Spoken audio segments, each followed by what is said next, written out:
Hey kids, it's Dad. This is going to be the first one of these that I'm doing because I'm trying to do more YouTube-related shit. So we're going to be going over the most recent developer update. Part 1 came out yesterday, Part 2 came out today, and I wanted to wait until both parts were out to do this, so let's dive in. I'm not going to be commenting on every single thing that is stated here because I frankly don't have a fucking opinion on everything. If you want a more comprehensive take, here are some other creators that do a better job of this shit than I do. But let's go in. Future patch optimization plans. Depending on where you play, it can either take a while to install a patch, or patch sizes can be unusually large. Needless to say, this isn't ideal. When new content releases, who wants to wait around for it? That's why we're working on improving the update process going forward. First of all, why does it take so long? To keep it simple, the game is split up into small chunks. This way, when the game updates, you only need to download the chunks that changed rather than the whole game. The trouble is as the game has grown over the years, so have these chunks, which makes download and or patch times longer. So what are we doing about it in the short term? For Steam use only, due to technical reasons, we will be compressing the files more starting in mid-chapter. This will make patch times as much as 50% faster and decrease the amount of disk space required by about 18 gigs. Next, we will be restructuring these chunks in a future update. This will affect all platforms and make patch times up to 200% faster. Important note, in both cases, these improvements will require you to completely re-download the game, which means there will be a large download when updating or opting into or out of the PTB. Don't worry, this is normal. Afterwards, updates will go back to being much smaller. My gripe with this, if any of you follow me on Twitter, you will know that literally every single update since the Resident Evil one, I don't know if this is a problem for multiple people, at least for me, I play on Steam. Every update since the Resident Evil one, I've had to completely uninstall and reinstall the game anyways, because the patches just never fucking take. Moving on, matchmaking optimization plans. We're a few months into skill-based matchmaking, SBMM. We'd like to shed some light on what we've been working on and the improvements that we'll be making going forward.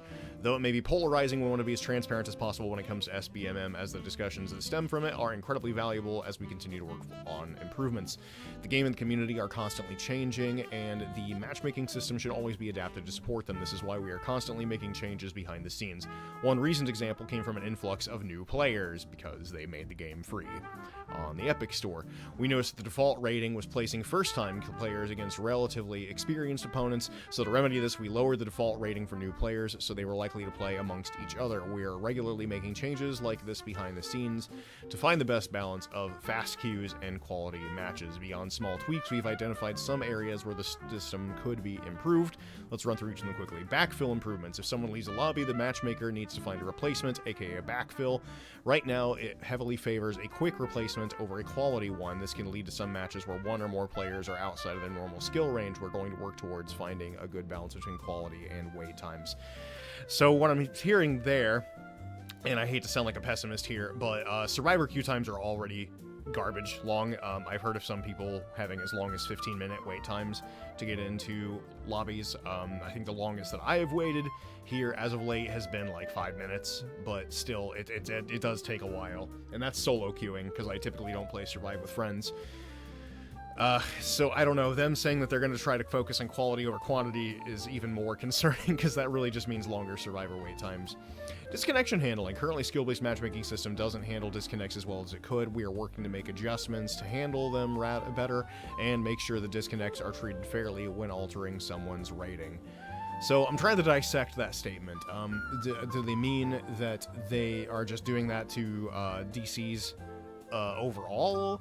Or is it accidental DCs, like the servers crashing, which we all know fucking happens from time to time. The servers just fucking boot people off for no goddamn reason. Extended breaks. When someone takes an extended break from the game, their rating does not change. This isn't ideal since you're bound to be a little rusty after not playing for a while, and returning to difficult matches is a recipe for a frustrating night. We're hoping to introduce a mechanic that adjusts your ratings when you've been gone for a while to ease you back into your return. I like that. I like that a lot. I think the longest break I've ever taken from Dead by Daylight was the 3 weeks after the Resident Evil update, when I just couldn't fucking play the game because it was broken.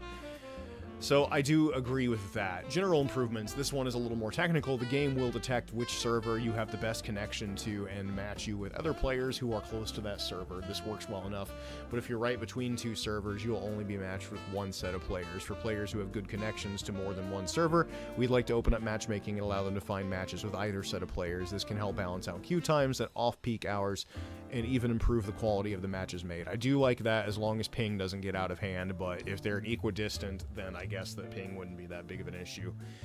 As a note, these changes will take a while to develop, but we're confident that these will make notable improvements to the matchmaking system. Future solo survivor experience. This is something that Scott Jund touched on a while ago, talking about potential shit you can do to not nerf Survive with Friends, but to bring solo survivor up to their level, which is probably the better way to go about that, because, like, I don't even know how the fuck you would nerf a Survive with Friends. If you're reading this, you've been left on the hook at some point.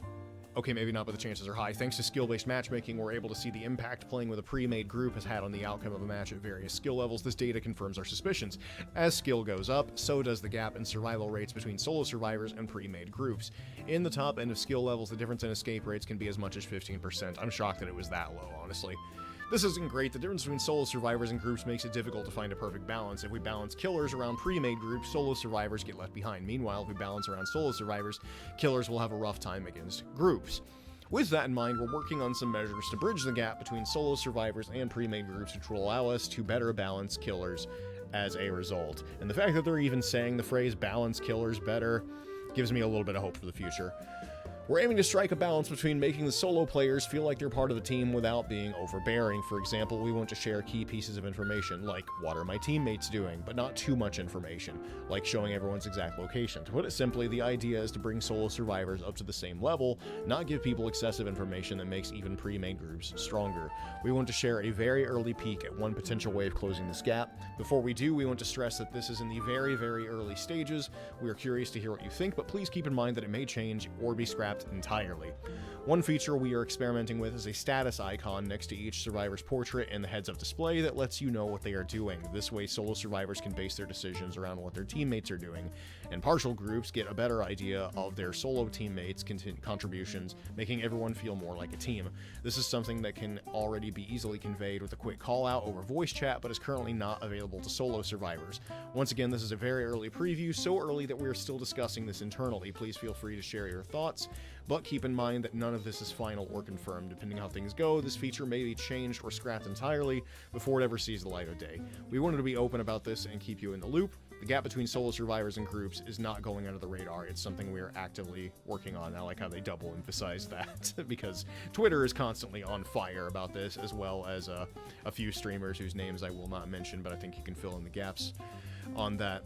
So my one apprehension towards this, with giving more information to solo survivors, which I do think overall is a good idea, is that it would force them to have to make some changes to perks like Kindred, for example, that already give you an aura read, but maybe not.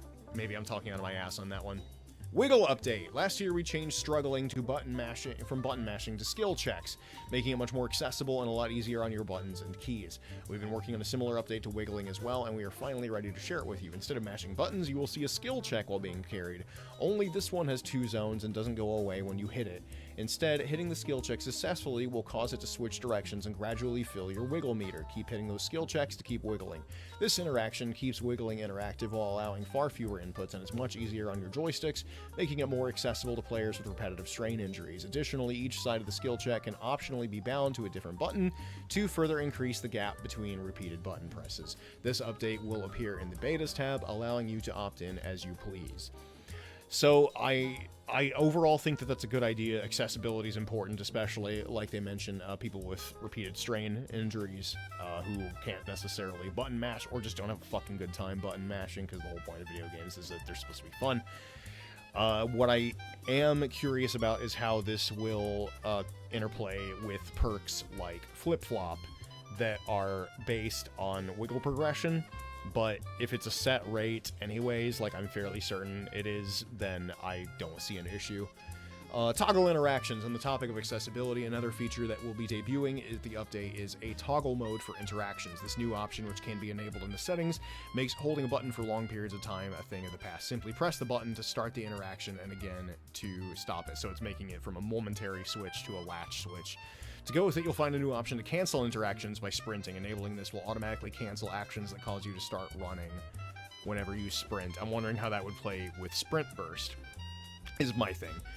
Our goals with these new settings are to make Dead by Daylight more accessible and to provide an alternative for players who don't want to hold a button the entire length of an interaction, finish the generator simulator. Plus, this frees up a hand so you can take a drink while hitting skill checks. We will still predict when you're taking a drink and give you a skill check, though, because that's our favorite feature. Of course it is. If you've made it this far, you've earned yourself a break from reading, except I don't get a break from reading because now we got to go to part 2, which just dropped today, and this is where the real meat and potatoes, the real interesting shit starts in. So, we've all known about Blackface Bubba for a while. Blackface Bubba has been a big hot topic, especially on DBD, Twitter, the forums, Reddit. Everybody knows about it. The gist of it was that when you killed 25 of each of the original 4 survivors as Leatherface, you got to wear their face as a mask. And Claudette is one of the survivors, so you can do the math on this one. So there were lots of videos coming out of Leatherface players with the Claudette face, which is basically blackface, face camping and tunneling black players and black characters in the game. Like, it was an obvious fucking issue. So their way of handling that was to just get rid of the masks entirely and give out blood points. I don't think that I could have handled it any better way. I think this is probably the way that that's the only way. That's the only way to put out that dumpster fire. They acknowledged it. They finally did something about it. And, yep, that's it. Grade rewards. A few months back, ranks became grades, and we introduced rewards based on how far you managed to climb each month. Currently, the rewards range up to 250,000 blood points. We've been tracking grade resets in the month since to see not only how far everyone manages to get in a month, but also how many matches it takes to get there. The current reward for your efforts doesn't seem fitting, so we will be increasing the grade rewards starting with the January 13th season, with the new rewards first going out on February 13th. We are in the process of finalizing the exact rewards, but we will keep you posted once they are decided. Rest assured, they will indeed be higher than before. So higher blood point payout for grade reset, which I think is fine. I don't see how that could be detrimental in any way. If you can think of something, let me know in the comments. Add-on updates. Here's where shit gets awesome, in my opinion at least. Add-on updates. In our last mid-chapter, we made some tweaks to a bunch of different add-ons. We were thrilled to see such a positive reaction, so we've decided to make it a tradition. We hope to make add-on tweaks like these a more regular part of our updates in the future. Please keep in mind that just because you don't see a particular add-on in the list below doesn't mean that it's not on our radar. We will rapid fire through the add-ons we'll be adjusting this time. Before I get into that, the fact that they said that just because it's not mentioned here doesn't mean they're not looking at it. I'm hoping that that means that they're going to touch on some Billy add-ons and possibly even just take away his fucking cooldown mechanic, because Billies are really rare now. I like seeing Billies. I like playing as Billy. I want more of that in my life. But, okay, we'll get into this. Blight. Adrenaline Vial. Reduce the rush turn rate penalty to 55%. I'm not that familiar with Blight's add-ons, so moving on. Cannibal. Carburetor Tuning Guide. Reduced movement speed penalty to 2%. It was 4%. Dig that. Depth Gauge Rake. Reduced movement speed penalty to 2%, was 4%. And again, our subtle little change there. Iridescent Flesh. This one was a big fucking irritating add-on because the tantrum seemed like to drag on forever. They took 3 seconds off of it from 8 seconds down to 5, so that's a little more tolerable. Long Guide Bar. Increased time before tantrums by 2 seconds, was 1. I like that as well. The tantrum is the most frustrating part of playing the Cannibal. Clown. Solvent Jug. Increased duration of invigoration by 2 seconds, was 1. I dig that, because we need more people playing Clown. I'd like to see more Clown. Robin Feather decreases cooldown by 40%. It was 30%, also good. Flask of Bleach increases the hindered effect by 4%, was 5%. Mixed feelings on that. Redhead's Pinky Finger reduces bottle count by 2. It's kind of a similar thing that they did when they rolled out the Iridescent Hatchet nerf on Huntress. I get why they're doing it, because him having that many chances to make somebody exposed can be a little frustrating, but I think this is a little excessive. Just my thoughts. Pig. Amanda's Letter reduces available reverse bear traps by 2. It was 3. That's good. Pig is pretty underplayed overall, and her stats aren't spectacular, so giving her more reverse bear traps is a good thing. Last Will increases time to charge ambush attacks by 33%, was 66%. I agree with that as well. I think that giving her a little bit of a buff is only gonna help get more diversity, because that's really all I want. I don't want to keep going up against the same killers with the same builds, and I think that we're all on the same page on that. Twins! They're actually doing shit to twins. That's fucking shocking.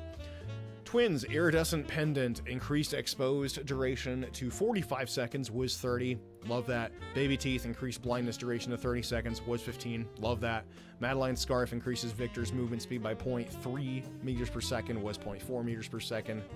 Mixed feelings. Toy Sword decreases bounce charge time by 0.2 seconds, was 0.25 seconds. A little bit of a buff there, rather. Stale Biscuit decreases pounce cooldown by 0.4 seconds, was 0.5, subtle buff there. Nemesis, they're actually touching Nemesis. Iridescent Umbrella Badge, increased duration of exposed status to 60 seconds, was 30, dig that. Shattered Stars Badge, increases zombie movement speed by 150% for 60 seconds, was 100 for 60, that's going to be interesting. Faster zombies. Marvin's Blood increases mutation rate by 25%, was 33%. Mixed feelings on that. I've never really had a problem playing a survivor against mutation rates, but it's whatever. Mikhail's Eye increases zombie movement by 35%, was 50%. So they kind of did a trade-off there with Mikhail's Eye and the Shattered Stars badge. Huntress, somebody I actually play. Huntress, Wooden Fox, increased undetectable duration to 30 seconds, was 15. That's going to be fucking interesting. Undetectable status after refilling your hatchets. Oni, another one I actually play. Iridescent Family Crest, increased the range from 20 to 224 meters. It was 12 meters. I dig that. Perk updates. More meaty, potatoey goodness. Wouldn't be a dev update without a list of perks being changed. Here's what's in store for the mid-chapter. Boil Over. The effects of wiggling have been increased to 50%, 75%, and 100%, and the aura blocking range for nearby hooks has been increased to 16 meters. Additionally, Boil Over now has a new effect. If the killer drops from a height while carrying you, you will instantly get a 25% progress bonus. So if you're working on the upstairs generator in Coal Tower and they knock you down, they don't want to take the stairs to take you down to the basement, which will sometimes spawn in the Coal Tower. They want to jump down, instant 25% wiggle bonus. Same thing, I'm assuming, where if they hop down the basement stairs instead of walking down the basement stairs, I'm assuming it'll be the same thing. So that could really come in clutch if you're running a Boil Over and a flip-flop build like I sometimes do on Survivor. It could be kind of nasty. Distortion. Jeff perk's finally getting some love because nobody fucking plays Jeff.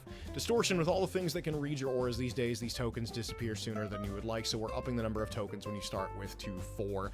I would have made it 5 with potentially a mechanic for restoration, but who knows, that might be coming. Remember Me. Remember Me can have a lot of potential, but the basic attack condition could make it an unpopular choice in some killers. So it's gone. Remember Me will now get a token whenever the obsession loses a health state. That's awesome. Wake Up. On that note, it seems only fitting to revisit Wake Up. We've increased the gate opening bonus speed to 15%, 20%, 25%. This should make the perk more impactful when it comes into play and offer some counterplay in the event that Remember Me catches on. That's going to be fucking nasty / awesome, depending on which side you're on. Having survivors being in like a Survive with Friends scenario, being the designated gate opener because they have Wake Up, I don't know, coupled with any other perk that speeds up gate opening time when they are injured or if somebody's near them. I think that this could be an interesting play and could open up some more interesting strategies aside from just running the current meta perks. Gearhead. Simply put, the conditions for Gearhead are too strict for the payoff, so we're giving it a small rework. Anytime a survivor loses a health state, Gearhead activates. The next time a survivor hits a great skill check while repairing, their aura will be revealed for 6, 8, or 10 seconds. Gearhead will then deactivate. These changes will make the perk more appealing on killers that rely more heavily on special attacks and make it activate far more often while also providing more detailed information. That's good, because I've never fucking seen anybody run Gearhead. If they're not doing an adept Deathslinger, then I don't fucking see anybody running Gearhead. Power Struggle. This one released with pretty safe value, so it wouldn't get out of hand, but now we're comfortable with reducing the activation conditions. Power Struggle will now activate once 25, 20, 15% Wiggle progress has been reached. This should make it a little easier to pull off with some planning. Again, that combined with like Unbreakable or something. Not Unbreakable, sorry. That combined with Flip-Flop or Boil Over, you know. What was interesting was that when I first started playing Killer, I was always extremely cautious of Power Struggle, and I think I've only been gotten by Power Struggle a single time. So this is, again, like I was saying earlier, this might actually shake up the meta, and you could get some more interesting Survivor builds in here. Buckle up, another small tweak. Aura reading duration's been increased to 6, 8, or 10 seconds. I hope that this means that they're going to be revisiting Medal of Man as well, because I think all the Ash perks could stand to use some servicing. Coup De Gras, this one's a bit of a roller coaster. It was originally toned down because it was too strong, then that made it too weak, so we're bumping the lunge range up to 70, 75, 80%, also shortening the gap between tiers of the perk. Very good. Coup De Gras is kind of a useful like meme thing, but I want to see more of it, you know. Furtive Chase. Furtive Chase has found its way into some niche builds and can be fun to experiment with. However, losing all of your tokens when the Obsession is killed leaves you without a perk for the rest of the match, so we're getting rid of the restriction. You'll no longer lose your tokens if the Obsession dies. I like that. That's something that I would like to see with a lot of other Obsession perks, honestly. Dead Man's Switch. Speaking of Deathslinger, Dead Man's Switch. The Obsession condition of this perk makes it very inconsistent to use. Goddamn right. It also severely limits the number of times that it can activate in a match, so it's gone. Dead Man's Switch will activate whenever a survivor is hook. Dig it.